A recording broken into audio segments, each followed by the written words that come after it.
कार्यक्रम के पुण्यार्चक हैं श्री राजेंद्र प्रसाद जैन, श्रीमती ममता जैन, श्री प्रशांत जैन, श्रीमती दिव्या जैन, पारस जैन, श्री भरत जैन, श्रीमती सौम्या जैन एवं समस्त परिवार, मुंबई।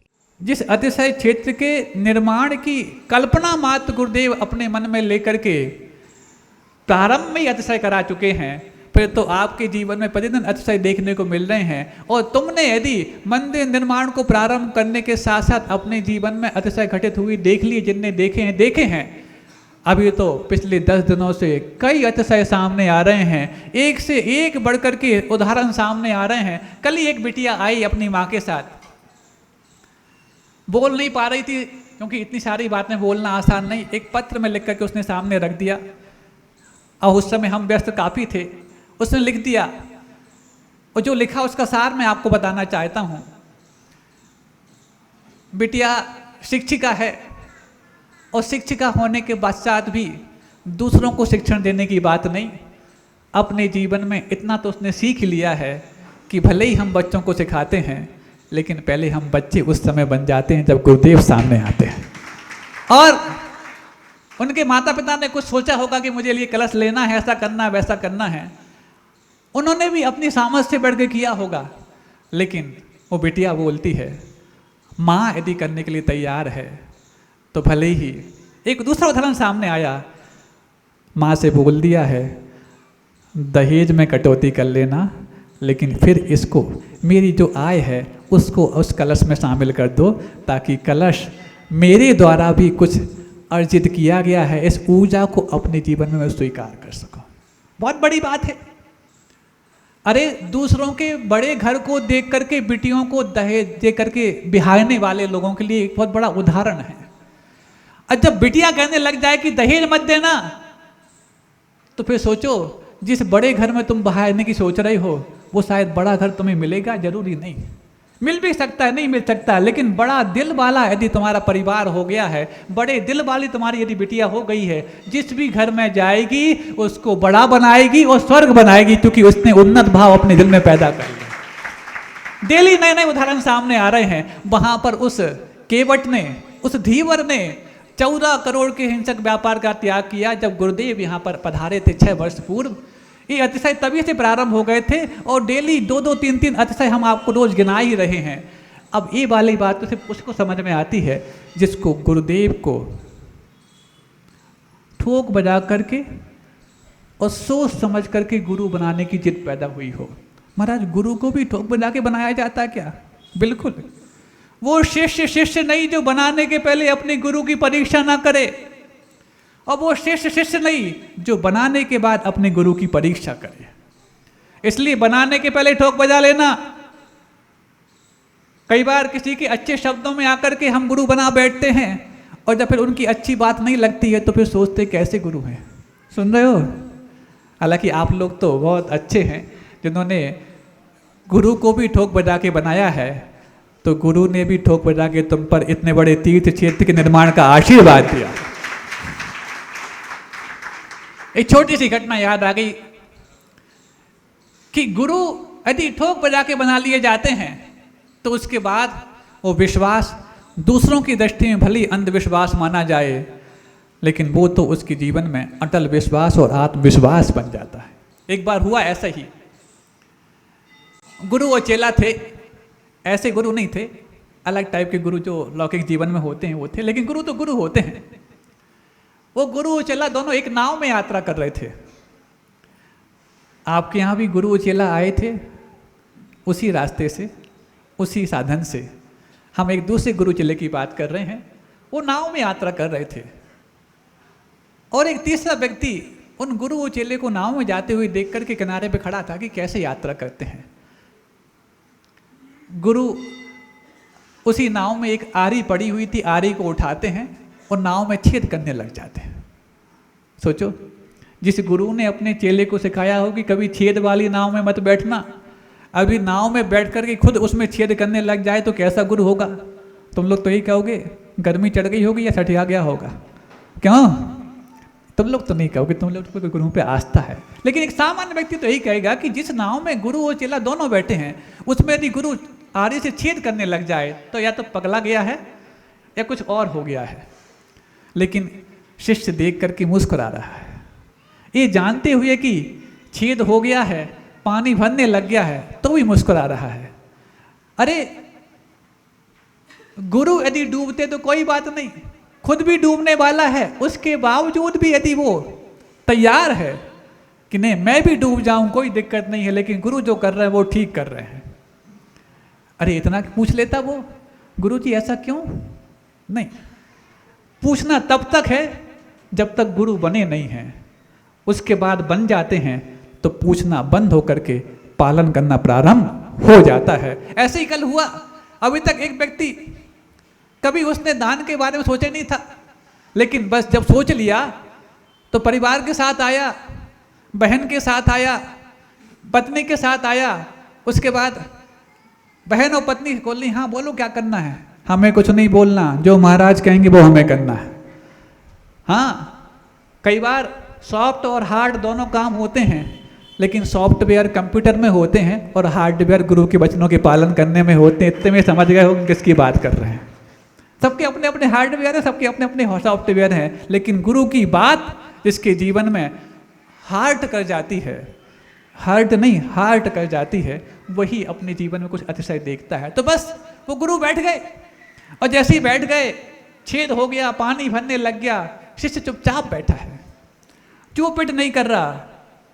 पानी भरने लग गया, नाव थोड़ी सी दबने लगी, जितना जितना पानी के स्तर अंदर बढ़ रहा है उतना उतना पानी के नीचे नाव का स्तर घट रहा है, और पूरी डूबती इसके पहले वो किनारे तक पहुंच जाते हैं। लेकिन तीसरा व्यक्ति जो देख रहा है उसके दिमाग में तो कुछ भटक गया कि ये कैसा है गुरु है, ना खुद की परवाह है ना चेले की परवाह है, कोई बात नहीं, कम से कम किनारे लग तो गया। कुछ दिन बाद एक दूसरी घटना घटती है। घटना ये घटती है कि चेला अपने गुरु की सेवा कर रहा है, गुरु विश्राम की मुद्रा में है, रात्रि का समय है।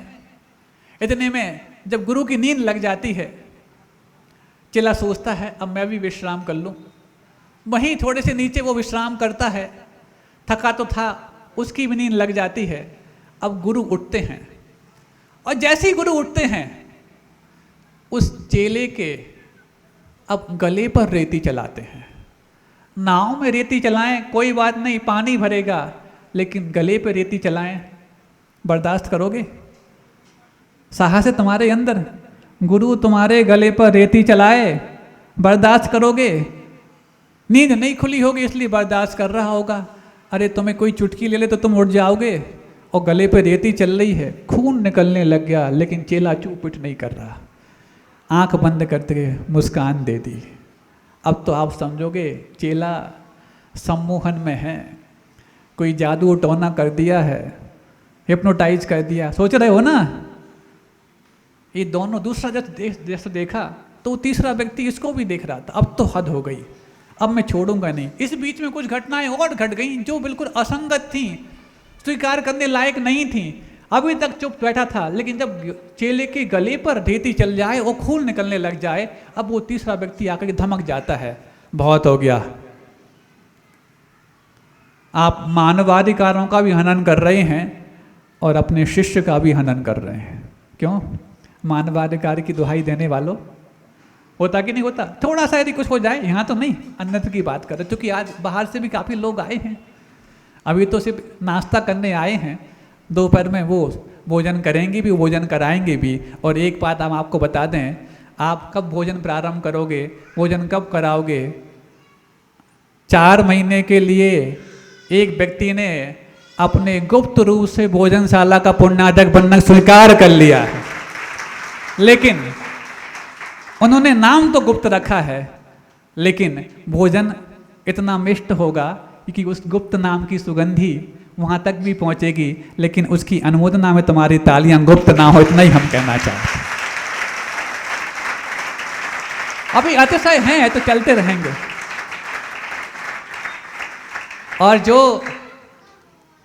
जिनकी कड़ी मेहनत के माध्यम से आज हम यहाँ बैठे हैं, गुरुदेव के आशीर्वाद को सार्थक करने के लिए और हमारे सारे महाराजों की सेवा वैयावृत्ति को सार्थक और सफल बनाने के लिए जिन्होंने अपना परिश्रम किया, निष्ठा जताई और एक चैलेंज के रूप में स्वीकार किया, आज उन डॉक्टर साहब ने भी एक अच्छा मन बनाया है,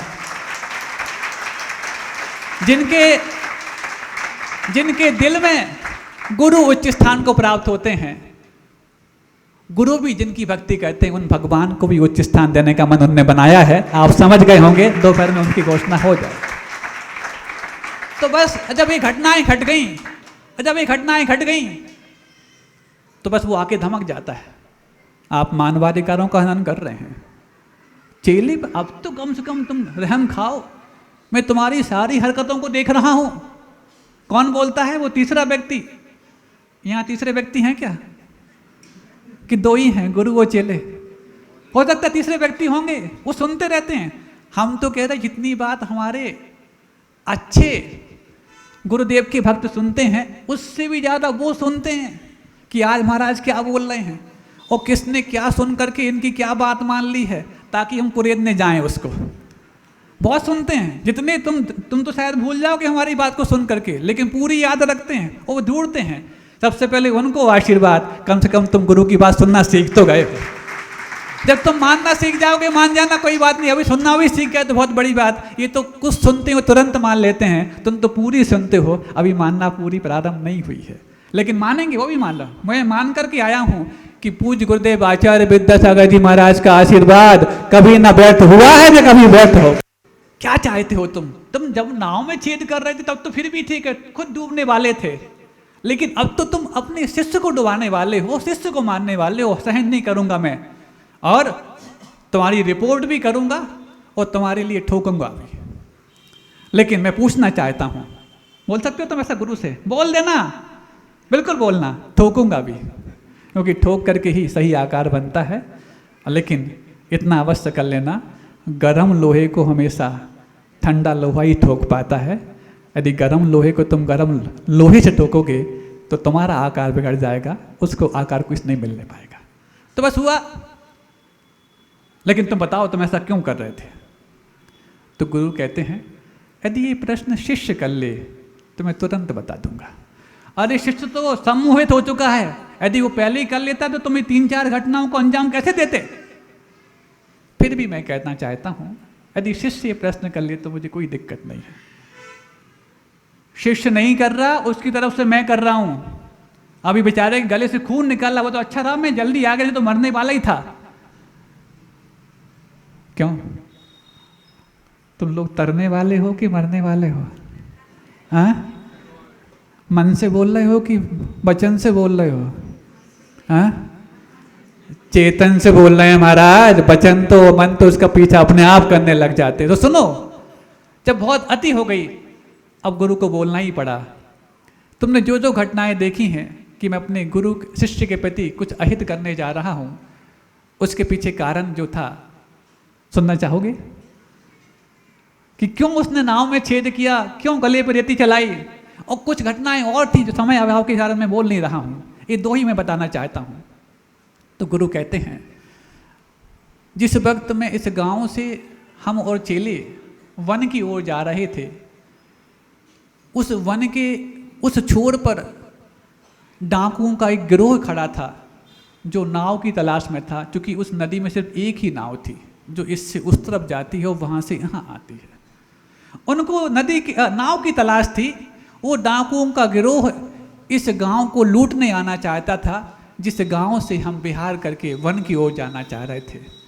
अब हमें तो गांव छोड़ना आवश्यक था, उस नाव में बैठना आवश्यक था नदी पार करने के लिए, लेकिन जिस गांव में हमने उनका नमक खाया है, उनको लुटते हुए हम देख नहीं सकते थे। इसलिए सोचा हम तो पार कर जाएं, लेकिन ये डाकू पार ना कर पाएं, इसलिए धीरे धीरे उस नाव में छेद किया और नाव पार होने के पहले इतना बड़ा छेद कर दिया कि अब कोई उसको इस तरफ पार करके आ ना सके। वो तो ठीक है, समझ में आ गई, लेकिन अब इसमें कौन सी नाव पार करने की बात थी? इसमें कौन सा डाकुओं का गिरोह था? तुम तो सीधे सीधे अपने गले पर रेती चला रहे थे। बोले हाँ, इसमें भी रहस्य है, और बीच की जो घटनाएं थी उसमें भी रहस्य था। वो सब मैं समझ गया, बीच की घटनाओं को भी समझ गया और उसको भी समझ गया, लेकिन तुम अपने शिष्य के गले पर रेती चला रहे, खून निकलना प्रारंभ हो गया। वो तो अच्छा रहा कि मैं समय पे आ गया और बचा लिया उसके लिए, नहीं तो वो तो प्राणांत हो जाता। तुम्हें लगता है तुम समय पर आ गए? तुमसे पहले समय पर कोई और आ चुका था। कौन आ चुका था? देखो वो ऊपर उस झोंपड़ी की ठाट में एक सर्प लटका हुआ था और सर्प की आंखों में एक रोष था और एक बदला लेने का भाव था। पूर्व जीवन में इन दोनों का कुछ द्वेष था और ये पूर्व जीवन का जीव ये संकल्प लेके मरा था, जब तक मैं इसके गले का खून नहीं पी लूँगा तब तक मैं इसको छोड़ूंगा नहीं। और आज जब मैंने उसकी आंखों में देख लिया कि संकल्प की पूर्ति करने के लिए आ रहा है और यदि इसके गले में डस लेता तो मेरा शिष्य हमेशा के लिए समाप्त हो जाता। मैंने सोचा इसका संकल्प भी पूरा हो जाए और मेरा शिष्य भी सलामत बचा रहे, इसलिए धीरे धीरे मैंने इसके गले पर रेती चलाई, उसको खून मिल गया, उसके भवों हवों का द्वेष मिट गया और मेरा शिष्य इस भव में साबुत बच गया। गुरु के हर कार्य बहुत रहस्यपूर्ण होते हैं, इसलिए गुरु की बात में और गुरु के वचन में जिसने भजन माना है दुनिया उसी के भजन गाती है। नहीं है तो तुम्हारे बात करने के बाद यदि बात लौट जाए तो तुम्हें तो फिर लौटाने के लिए 4 कांधे भी मिलेंगे, भरोसा नहीं। लेकिन बहुत अच्छी बात है आप सब लोगों ने गुरु के वचन को भजनदार मान करके अपने जीवन में भजन की प्रतीक्षा करना प्रारंभ कर दी है। आपके जीवन में यूं ही उन्नति प्रारंभ हो, यूं ही आप एक के बाद एक उदाहरण बन करके, हम तो पुराणों के उदाहरण को कम अपने विषय बनाते हैं, जब आप ही पुराण के बनने लायक बन जाते हैं तो आपकी बात आपको ही सुना देते हैं और आपकी बात आपको सुनने में लगता है कि शायद यथार्थ है। पुराण की बात कई बार आपको लगती है कि ये तो होता होगा किसी दूसरी पृथ्वी पर और दूसरे ग्रह पर। एक के बाद एक जब आप इस प्रकार से करने लग गए हैं तो ये तो विश्वास पक्का हो ही गया है। अभी भी वहाँ पर जब चंद्रप्रभु जनालय में थे वहाँ पर लोग आना प्रारंभ कर दिए, इसलिए आने में थोड़ा सा लेट हो गए। हमें मालूम था हमारे महाराज सब कुछ संभाल लेंगे, हम ना भी हों तो भी संभाल लेंगे, फिर तो हम उनके सहयोग के लिए तैयार रहते ही हैं। इसलिए इतना संभव हो सके हमारे दोनों महाराज, थोड़ा सा आज उनका स्वास्थ्य अनुकूल नहीं है, नहीं आ पाए, लेकिन दोपहर में जब संभवतः उपलब्ध रहेंगे हमारे तीनों महाराज। 3 कहाँ, 2 ही तो हैं। अब आदत पड़ी है, पुराने 6 थे, उसके पहले 10 थे, सारे 10 महाराज, सब महाराज और प्रत्येक गुरुदेव आचार्य विद्यासागर जी महाराज के जो भी शिष्य हैं वो सब हमारे ही महाराज हैं और जो भी मोक्ष मार्ग पर चल रहे हैं वो सब हमारे ही महाराज हैं। उन सब की भी सद्भावना और आशीर्वाद से ही तो आपका इतना बड़ा तीर्थ बनने जा रहा है। इस कार्यक्रम के पुण्यार्चक थे श्री राजेंद्र प्रसाद जैन, श्रीमती ममता जैन, श्री प्रशांत जैन, श्रीमती दिव्या जैन, पारस जैन, श्री भरत जैन, श्रीमती सौम्या जैन एवं समस्त परिवार, मुंबई।